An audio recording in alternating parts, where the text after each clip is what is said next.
Hey you! Thanks for stopping by! Today's video is on the most tragic Pokemon character from the anime. I haven't played the recent video games or read the manga, but I can confidently say from the anime it's Dr. Fuji from Pokemon the first movie. Not to be confused with Mr. Fuji from the Pokemon games. Dr. Fuji is one of the scientists who created Mewtwo from a fossil of Mew to make the most powerful Pokemon for Team Rocket leader Giovanni. Dr. Fuji is rarely talked about when it comes to tragic Pokemon characters. This character had less than 10 minutes of screen time, and yet his backstory is so tragic, but he is hardly talked about. I may finally have the DNA I need to create a Pokemon powerful enough to survive the cloning process. Perhaps then I can unlock the secret to restoring life itself. He doesn't appear on any lists of tragic Pokemon characters. Heck, I even asked ChatGPT for a list, and he didn't even make the top 10. Notice what it says on the top about what makes a tragic character. Tragedy in Pokemon often comes from the character's backstories, experiences, and the emotions they evoke. Dr. Fuji checks all the boxes.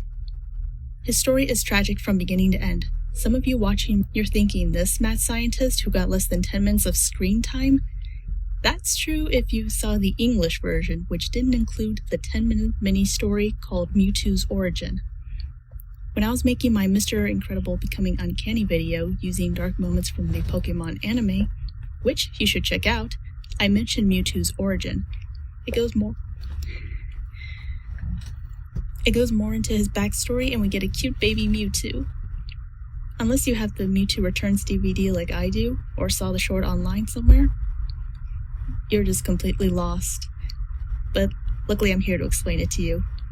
I saw it by accident on YouTube a decade ago. I had no idea this existed. It made me realize how dark the OG Pokemon was. This story made him go from a one-dimensional mad scientist to a Greek tragedy. It's the type of storytelling I love. It explains what happens later on in the movie, such as the Tears of Life, and why Mewtwo has clones of Charizard, Venusaur, and Blastoise. Let's talk about it. The movie starts with a group of scientists led by Team Rocket leader Giovanni to find a fossil of Mew. This fossil is used to create a super clone they name Mewtwo. Along with Mewtwo, they are also cloning Dr. Fuji's daughter Amber, or Ai in the Japanese dub, as well as a Charmander, Squirtle, and Bulbasaur. The clones are able to communicate with each other telepathically while still in their test tubes. Amber 2 still has her memories and takes the Pokemon on a tour of where she lived. It's a cute little bonding moment in this very sad short. Dr. Fuji's dedication to bringing Amber back hurt his marriage with his wife as seen in a flashback. She doesn't believe cloning their daughter is possible. She thinks he's stuck in the past and his actions are in vain, so she leaves him. If my cloning theories are correct, we'll have Amber back with us one day soon. This doesn't stop Dr. Fuji and continues his research. I'll do anything to see you again. Knowledge of how to recreate life. Then I'll use it to bring her back. Going back to the clones, while Amber 2 is explaining what a moon is, they begin to fade away one by one. They weren't strong enough to survive the cloning process, except Mewtwo because he's a clone of the most powerful Pokemon at the time. All that effort, only to lose his daughter a second time. Mewtwo is upset about losing his first friend, but the scientists wipe his memory to keep him under control. Now that Amber 2 is gone, Dr. Fuji puts all his effort into Mewtwo. Mewtwo is all he has left to show for his work. Side note, when doing research for this video, I came across this article on Bulbapedia about Dr. Fuji and the manga adaptation of the film.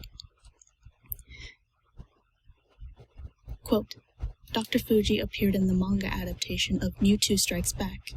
He served the same purpose as his movie counterpart in being the scientist that created Mewtwo, although his motivations and his relationship with his creation differ vastly. In particular, Mewtwo looked up to Fuji like a father, and his death and the destruction of his lab had been deliberately arranged by Fuji in an attempt to prevent Giovanni from using Mewtwo to mass-produce weapons of mass destruction, which Mewtwo being more reluctant to participate. Unquote. I almost wish that's the story we got. I wish Dr. Fuji had a bigger role in the movie. I love the idea of him being a father figure to Mewtwo due to losing Amber.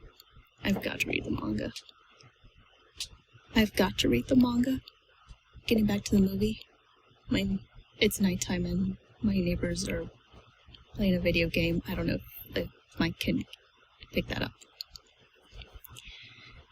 Getting back to the movie, it begins with a grown-up Mewtwo who breaks free from his test tube. I love the shadows covering their eyes. Makes it scary and mysterious. Dr. Fuji explains what Mewtwo is and his purpose of being an experiment, and Mewtwo does not like that, so he destroys the lab. Yes, Dr. Fuji loses his life to his own creation.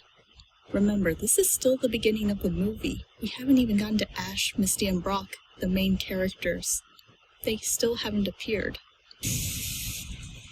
They dreamed of creating the world's strongest Pokemon. And we succeeded.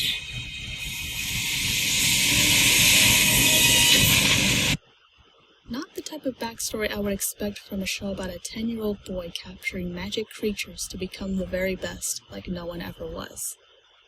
Dr. Fuji's dream was to bring back his daughter through cloning, which cost him his marriage and his life. He lost his life at the hands of his own creation, never to see his daughter again. He never got a happy ending. If that doesn't make Dr. Fuji the most tragic Pokemon character, then I don't know what will. Thanks for stopping by.